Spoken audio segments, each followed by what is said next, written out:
Chidambaram Bethel IPA ஜெபகோபுரம் வழங்கும் உங்கள் வாழ்வின் மாற்றத்தின் நேரம்.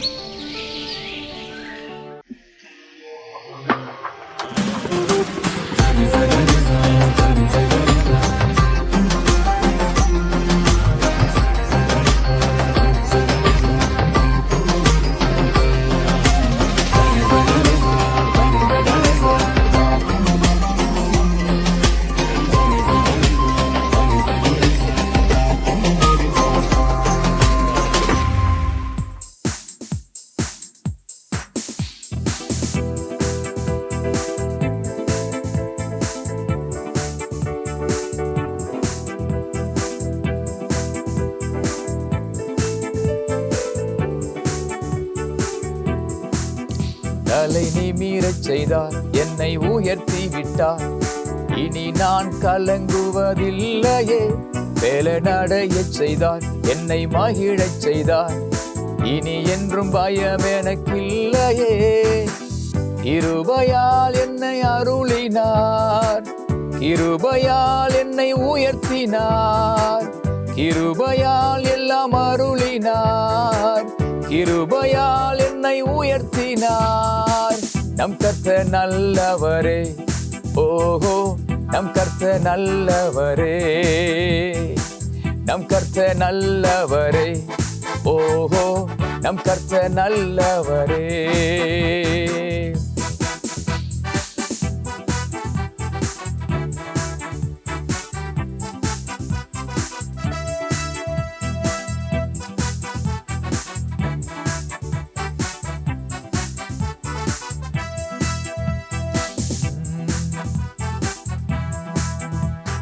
சிலுவையில் எந்தன் சிறுமையை சிதைத்திட்டார் ராஜனே. வெறுமையை வேரோடு அறுத்திட்டார் வெற்றியின் தேவனே. கைகளில் பாய்ந்த ஆணியால் என் கரம் பிடித்தாரே. இரத்தம் பாய்ந்த தம் காலினால் என்னை நடக்கச் செய்தாரே. நம் கர்த்தர் நல்லவரே, ஓஹோ நம் கர்த்தர் நல்லவரே. நம் கர்த்தர் நல்லவரே, ஓஹோ நம் கர்த்தர் நல்லவரே. தலை நிமிரச் செய்தார், என்னை உயர்த்தி விட்டார். இனி நான் கலங்குவதில்லையே. வேலனடையச் செய்தார், என்னை மகிழச் செய்தார். இனி என்றும் பயம் எனக்கில்லையே. கிருபையால் எல்லாம் அருளினார், கிருபையால் என்னை உயர்த்தினார். கிருபையால் எல்லாம் அருளினார், கிருபையால் என்னை உயர்த்தினார். நம் கர்த்தர் நல்லவரே, ஓஹோ நம் கர்த்தர் நல்லவரே. நம் கர்த்தர் நல்லவரே, ஓஹோ நம் கர்த்தர் நல்லவரே.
ஆண்டவரும் அருமை இரட்சகருமான இயேசு கிறிஸ்துவின் நாமத்தினாலே உங்கள் வாழ்வின் மாற்றத்தின் நேரம் என்ற நிகழ்ச்சிக்கு உங்களை அன்புடன் வரவேற்கின்றேன்.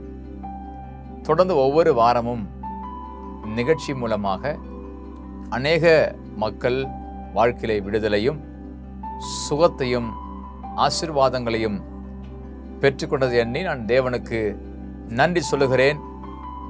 தேவனாகிய கர்த்தர் நிச்சயமாகவே இந்த நிகழ்ச்சி மூலமாக உங்களை ஆசீர்வதிப்பாய் நான் விசுவாசிக்கிறேன். ஆண்டவருடைய நாமத்திற்கு மகிமை உண்டாவதாக.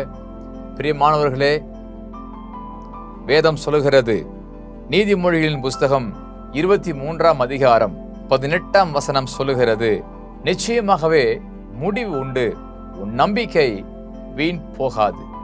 ஒரு ஆரம்பம் ஒன்று இருக்குமானால் முடிவு என்று கட்டாயமாக இருக்கும். நம்முடைய பிள்ளைங்க எக்ஸாம் எழுதுவாங்க. அந்த எக்ஸாம் எழுதின பிறகு அந்த முடிவு ரிசல்ட் வருகிற வரைக்கும் என்ன இருக்குமோ, குறிப்பா +2 பிள்ளைங்க தான் அதிகமாக ரொம்ப அவங்க நம்பிக்கையோடு இருப்பாங்க அல்லது ஒரு பயத்தோடு இருப்பாங்க. நான் என்ன அடுத்தது காலேஜுக்கு போக முடியும், என்ன சேர முடியும்னு சொல்லி ஒரு தவிப்போடு இருப்பாங்க. ஆரம்பம் ஒன்று இருக்குமானால் நிச்சயமாகவே முடிவு என்று ஒன்று இருக்கிறது. நிச்சயமாகவே முடிவு உண்டு, உன் நம்பிக்கை வீண் போகாது என்று சொல்லி வேதம் நமக்கு சொல்லுகிறது. எனக்கு அன்பானவர்களே, சங்கீதம் 22ஆம் அதிகாரம் 4 சொல்லுகிறது, எங்கள் பிதாக்கள் உம்மை நம்பினார்கள், நம்பின அவர்களை நீர் விடுவித்தீர் என்று சொல்லி வேதம் சொல்லுகிறது. சங்கீதம் 62ஆம் அதிகாரம் 5 சொல்லுகிறது, நான் நம்புகிறது அவரால் வரும். நான் நம்புகிற காரியங்களை ஆண்டவர் இயேசு கிறிஸ்து நிச்சயமாக அவர் செய்ய முடியும் என்று சொல்லி வேதம் சொல்லுகிறது. நான் நம்புகிறது அவரால் வரும். முக்கியமா வாழ்க்கையில ஒரு குடும்பத்துல நம்பிக்கை அவசியம். கணவனை மனைவி நம்ப வேண்டும், மனைவியை கணவன் நம்ப வேண்டும், பெற்றோர்கள் பிள்ளையை நம்ப வேண்டும், பிள்ளைகள் பெற்றோரை நம்ப வேண்டும். நம்பிக்கை தான் வாழ்க்கை. நம்ம ஃப்ளைட்ல போய் சரியா ஓடுமா அப்படி கேட்கறது இல்லை, ஓட தெரியுமான்னு கேட்கறது இல்லை. நம்பிக்கை அதே போலத்தான் இயேசு கிறிஸ்துவை நீங்கள் இன்று நம்பும் பொழுது உன் நம்பிக்கை வீண் போகாது. ஒரு விவசாயி தன்னுடைய நிலத்துல நெல் அல்லது உளுந்து பயிர், கரும்பு போன்ற சில பொருட்களை அவர்கள் பயிர் செய்யறாங்க. ஆனால் சில மாதங்களுக்கு பிறகுதான் அதை அறுவடை செய்யறாங்க. நெல்ல நம்பிக்கையோட விதைக்கிறாங்க, உளுந்த நம்பிக்கையோட விதைக்கிறாங்க, கோதுமையை நம்பிக்கையோட விதைக்கிறாங்க, குறிப்பிட்ட காலத்துல நம்பிக்கையான பலனை அவர்கள் அடைகிறாங்க. அதே போலத்தான் அன்பானவர்களே, ஒவ்வொரு காரியங்களுக்கும் ஒரு முடிவு நிச்சயமா இருக்கிறது. உன் நம்பிக்கை வீண் போகாது. ஆண்டவருடைய பரிசுத்த நாமத்திற்கு மகிமை உண்டாவதாக. வேதத்திலே யோபு என்ற ஒரு பக்தனை குறித்து பார்ப்போமேயானால், யோபு ஒரு மிகப்பெரிய செல்வ சீமாந்தனாய் இருந்தான். யோபுடைய பிள்ளைகளைப் போல அழகுள்ள பிள்ளைகள் இந்த பூமியில யாரும் இருந்ததில்லை என்று சொல்லி வேதம் சொல்லுகிறது. யோபுவுக்கு திரளான வேலைக்காரர்களும் ஆடுகளும் ஒட்டகங்களும் இப்படி பல உலகப்பிரகாரமான நன்மைகள் ஆசீர்வாதங்கள் அதிகமாக இருந்துச்சு. ஒரு நாளிலே மிகப்பெரிய சோதனை, அவருடைய வாழ்க்கையில மிகப்பெரிய சோதனை. அவன் ஒவ்வொன்றாக இழக்கிறான். எல்லாவற்றையும் அவன் இழக்கிறான். அப்ப எழுந்த போதும் கூட யோபு சொல்லுகிறான். யோபுவின் புஸ்தகம் 13ஆம் அதிகாரம் 15 இப்படியாக சொல்லுகிறது, அவர் என்னை கொன்று போட்டாலும் அவர் மேல் நம்பிக்கையாயிருப்பேன். என்னை அவர் கொன்று போட்டாலும் அவர் மேல் நம்பிக்கையாயிருப்பேன். யோபுவின் புஸ்தகம் 19ஆம் அதிகாரம் 25, 26, 27 சொல்லுகிறது, என் மீட்பர் உயிரோடு இருக்கிறார் என்றும் அவர் கடைசி நாளில் பூமி மேல் நிற்பார் என்றும் அறிந்திருக்கிறேன். இந்த தோல் முதலானவைகள் அழுகி போன பின்பு நான் என் மாம்சத்திலிருந்து என் தேவனை பார்ப்பேன், அவரை நானே பார்ப்பேன். அந்நிய கண்கள் அல்ல, என் கண்களே அவரை காணும். அன்பானவர்களே, எல்லாவற்றையும் இழந்த ஒரு மனிதன் கடவுள் மேல் நம்பிக்கையாயிருந்தான். நம்பிக்கை அவன் விட்டு விலகவில்லை. உன் நம்பிக்கை வீண் போகாது என்ற வார்த்தையை, அந்த வார்த்தையை கர்த்தர் நிறைவேற்றினார். இந்த யோபுவுடைய வாழ்க்கையில கடைசியிலே பார்ப்போமேயானால் எதை அவன் இழந்து போனானோ ஆண்டவர் இயேசு கிறிஸ்து தேவனாகிய கர்த்தர் அவனுக்கு 2 மடங்காக திரும்ப கொடுத்தார். இழந்தவைகளுக்கு பதிலாக கொடுத்தார்.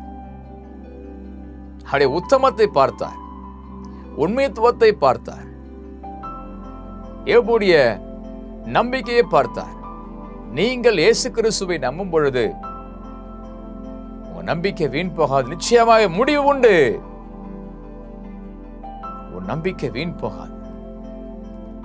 நீங்கள் நம்புங்கள். உங்கள் திறமையை நம்புங்கள். உங்களுடைய உழைப்பை நீங்கள் நம்புங்கள். இயேசு கிறிஸ்துவின் நாமத்தினாலே என் உழைப்பை கர்த்தர் ஆசீர்வதிப்பார் நம்புங்க. நான் முன்னேறுவேன் சொன்னீங்கள், நம்புங்கள், விசுவாசியுங்கள். உன் நம்பிக்கை வீண் போகாது. கர்த்தர் உங்களை ஆசீர்வதிப்பார். இன்றைக்கு இயேசுவே நான் நம்புகிறது எனக்கு வரணும்னு சொல்லி கேளுங்க. நிச்சயமாகவே கர்த்தராக இயேசு கிறிஸ்து உதவி செய்ய அவரால் கூடும் என்று சொல்லி வேதம் நமக்கு சொல்லுகிற ஒரு முடிவு உண்டு. ஒரு பிரச்சனைக்கு ஒரு முடிவு உண்டு. உன்னுடைய கோர்ட்டு கேஸ் ஒரு முடிவு உண்டு. உன் குடும்பத்தில் ஏற்படுற பிரச்சனை ஒரு முடிவு உண்டு. எந்த ஒரு காரியம் தொடர்ந்து போகாது, அதற்கு ஒரு முடிவு வைத்திருக்கிறார். முடிவு இல்லையா என்று புலம்புகிறாயா? முடிவு இல்லையா என்று புலம்பிக் கொண்டிருக்கிறாயா? தவித்துக் கொண்டிருக்கிறாயா? இயேசு கிறிஸ்துவின் நாமத்தில் நான் சொல்லுகிறேன், உங்கள் பிரச்சனைகளுக்கு ஒரு முடிவை கர்த்தர் வைத்திருக்கிறார். இந்த வியாதிக்கு முடிவு இல்லையா? இந்த கடனுக்கு ஒரு முடிவு இல்லையா? இந்த அவமானத்துக்கு ஒரு முடிவு இல்லையா? எனக்கு எப்போதும் முடிவு நினைக்கிறாயா? இயேசு கிறிஸ்து சொல்லுகிறார், நிச்சயமாகவே முடிவு உண்டு. உன் நம்பிக்கை வீண் போகாது. என் கண்மானவர்களே, எசேக்கியேல் தீர்க்கதரிசன புஸ்தகத்தில் 37ஆம் அதிகாரம் 11, 37ஆம் அதிகாரம் 3, 37ஆம் அதிகாரம் 10, 37ஆம் அதிகாரம் 11 நாம் கேட்போமையானால், உலர்ந்த எலும்புகளை ஆண்டவர் உயிரடச் செய்கிறார். இனி ஒரு எதிர்காலம் இல்லை. மரித்து போன, புதைக்கப்பட்ட, இனி அதற்காக ஒரு மாற்றம் உண்டாகுமே என்கிற எல்லாம் முடிந்து போனது. எலும்புகள் சிதையுண்டு போனன, நரம்புகள் சிதையுண்டு போனன, சதைகள் ஒன்றுமில்லாமல் போனது. ஆனால் எசேக்கியா பார்த்து தேவன் கேட்கிறார், எசேக்கியாவே, இந்த எலும்புகள் உயிரடையுமா? 37ஆம் அதிகாரம் 3 எசேக்கியேல் அவர் என்ன நோக்கி, மனுபுத்திரனே, இந்த எலும்புகள் உயிரடையுமா என்று கேட்ட, அதற்கு நான், கர்த்தராகிய ஆண்டவரே, தேவரீர் அதை அறிவீர் என்றேன். தொடர்ச்சியா நாம் பார்ப்போமையானால் தேவனுடைய அபிஷேகம், தேவனுடைய வல்லமை அங்கு கிரியை செய்ய ஆரம்பிக்கிறது. உள்ளது போல எலும்புக்குள்ள எசேக்கியேல் தீர்க்கதரிசனம் உரைக்க சொல்ல சொல்ல சொல்ல சொல்ல சொல்ல சொல்ல எலும்புகளுக்குள்ளே மாற்றம். சதைகளுக்குள்ள ஒரு மாற்றம், சரீரத்தில் ஒரு மாற்றம், சிதறிப்போன எலும்புகள், சிதறிப்போன உருவங்கள் ஒன்றாய் இணைய ஆரம்பிக்கிறது. இன்றைக்கு உடைந்து போன குடும்பங்கள், இதற்கு முடிவு இல்லையா என்று நினைக்கலாம். குடும்பங்களை கர்த்தர் ஒன்றாய் இணைக்க போகிறார். சிதைந்து போன, உடைந்து போன, சுக்குநூறாய் போன அந்த எலும்புகள் எசேக்கு என்ற தேவ மனிதர் வார்த்தையை கொடுக்க சொல்ல சொல்ல சொல்ல தீர்க்கதரிசனம் உரைக்க உரைக்க உரைக்க உரைக்க தன் தன் எலும்புகளோடு சேர்ந்தன. எசேக்கியேல் 37:10 சொல்லுகிறது, எனக்கு கற்பிக்கப்பட்டபடியே நான் தீர்க்கதரிசனம் உரைத்தேன். அப்பொழுது ஆவி அவருக்குள் பிரவேசிக்க அவர்கள் உயிரடைந்து காலூன்றி மகா பெரிய சேனையாய் நின்றார்கள். மகா பெரிய சேனையாய் நின்றார்கள். நம்பிக்கையற்று போன வாழ்க்கையிலே மகா பெரிய சேனை உண்டானது. தொடர்ந்து அவங்க சொல்றாங்க, அந்த எலும்புகள் உயிரடைந்து இப்போ 11 கடை சொல்லுகிறது, எங்கள் நம்பிக்கை அற்று போயிற்று, இனி நாங்கள் பிழைப்போம் என்று எங்களுக்கு தெரியவில்லை, ஆனால் நாங்கள் பிழைத்திருக்கிறோம். நிச்சயமாக முடிவு உண்டு. நம்பிக்கை வீண் போகாது. அன்பானவர்களே, எப்படிப்பட்ட நிலைமையில் இருந்தாலும், என்ன சூழ்நிலையில் இருந்தாலும், இயேசு என்ற ஒரு வார்த்தை நீங்கள் அறிக்கை செய்யும் பொழுது கர்த்தர் உங்களை விடுவிக்க அவரால் கூடும். நிச்சயமாகவே முடிவு உண்டு. உன் நம்பிக்கை வீண் போகாது. உன் நம்பிக்கை வீண் போகாது. ஒரு குறிப்பிட்ட காரியம் முடிவில்லாமலே போய் கொண்டிருக்கிறது. நீங்களும் பல முயற்சி செஞ்சு கொண்டிருக்கிறீங்க. அந்த காலத்துக்கு முடிவே இல்லாமல் போய் கொண்டிருக்கிறது. இதற்கு எப்போது முடியும் என்று சொல்லி நீங்கள் காத்து கொண்டிருக்கலாம்.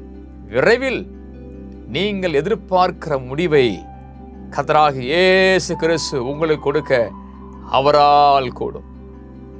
அவரால் கூடும். அவரால் கூடும். 18 வருஷமா கூன் வளைந்து போயிருந்த ஒரு பெண், 18 வருஷம் சாத்தான் பிடித்திருந்தான். 18 வருஷம் நிமிர முடியாத கூனி. நினைச்சு பாருங்க, அவங்க வானத்தை அண்ணாந்து பார்க்கணும்னா நம்மள மாதிரி மேல பார்க்க முடியாது, கீழே சாஞ்சுதான் பார்க்க முடியும். 18 வருஷமா சாத்தான் கட்டி வைத்திருந்தான். கூனியாக, நிமிர முடியாதவளாக. இயேசு வந்த பொழுது 18 வருஷமா இருந்த அந்த சாத்தான் வல்லமை அழித்து ஆண்டவர் நிமிரச் செய்தார். ஆண்டவர் நிமிரச் செய்தார். 18 வருஷமாய் அழுத்திக் கொண்டிருந்த பாரம் ஒரே நிமிஷத்தில் இயேசு மாற்றினார்.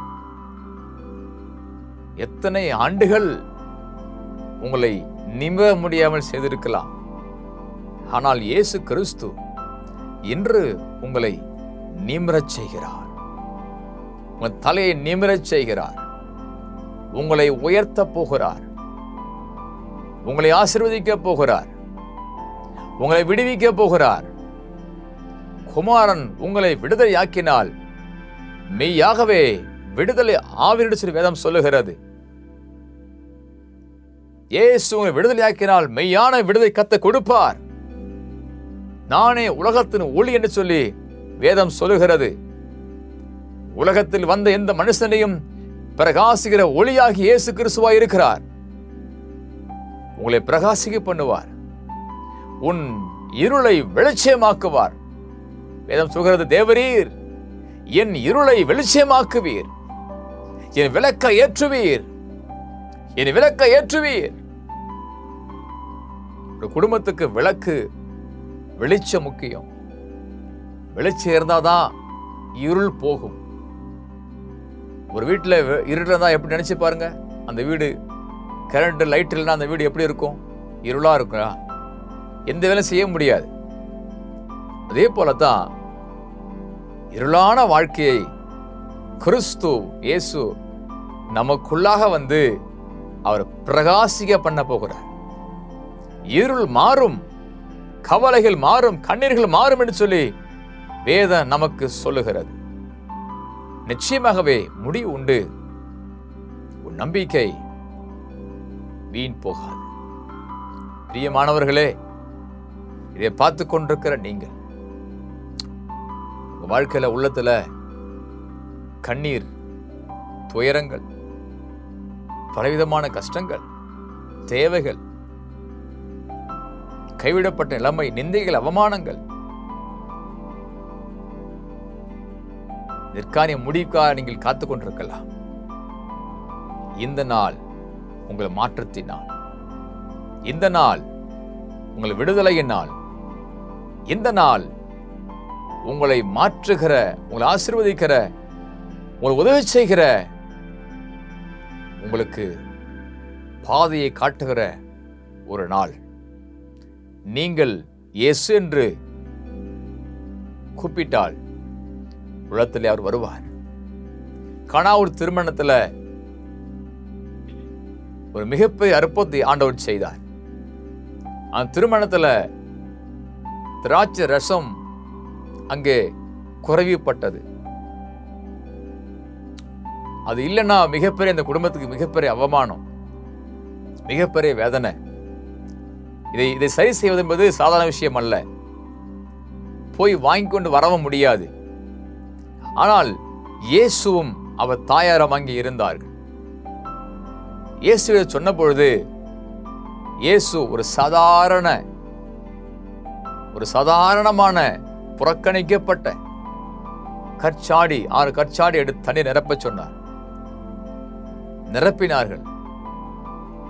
அவங்க இயேசு ஜெபித்த பிறகு, ஆசீர்வதித்த பிறகு முண்டு கொடுக்கிறாங்க. ருசி உள்ளதாய் மாறினது. ஒரு மாற்றத்தை ஆண்டவர் செய்தார். முடிவு இல்லையா என்று யோசித்துக் கொண்டிருந்த குடும்பத்திற்கு ஒரு நல்ல முடிவை ஆண்டவர் இயேசு கொடுத்தார். அன்பானவர்களே, இதை பார்த்து கொண்டிருக்கிற உங்க வாழ்க்கையிலே நிச்சயமாகவே ஆண்டவர் நல்ல முடிவை தருவார். படிப்பிலே நல்ல ரிசல்ட்டை தருவார்.